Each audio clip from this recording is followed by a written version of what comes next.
So recently you've been thinking, and you think you've come up with a great idea for a company. But before you can start shaking hands and making deals, you have to register as an actual corporation. Turns out there are a lot of types of organizations in the UK, and each one is a little bit different. Let's assume that you have 2 founders and 1 employee who's helping out. You have enough money to get started, but you might want to issue shares in the future. Your objective is to quickly turn a profit.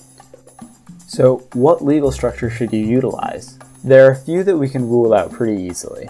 A royal charter is permission granted by a monarch to become a legal entity.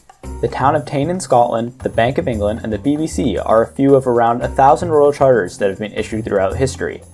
It's probably safe to say that if this applied to you, you would know. A private company limited by guarantee is typically used for nonprofits that don't require capital or shareholders. These types of companies are often used by organizations such as student unions and clubs. Community interest companies and industrial and provident societies are similar and are both designed to benefit the community.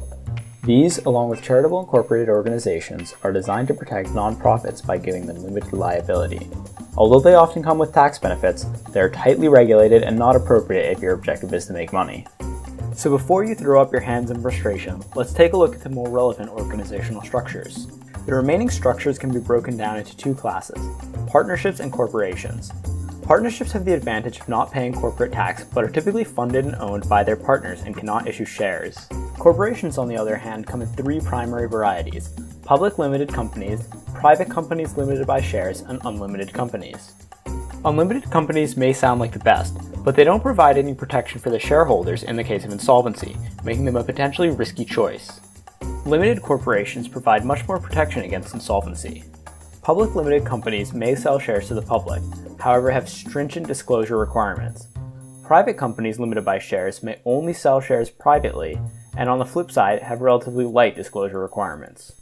In this case, a private company limited by shares is probably the best option, since they can issue shares privately, are protective, and have light disclosure requirements. The most important thing though is to choose a structure that seems right and get started. At the end of the day, if you're successful enough that it matters, you can always reincorporate with the help of a real lawyer.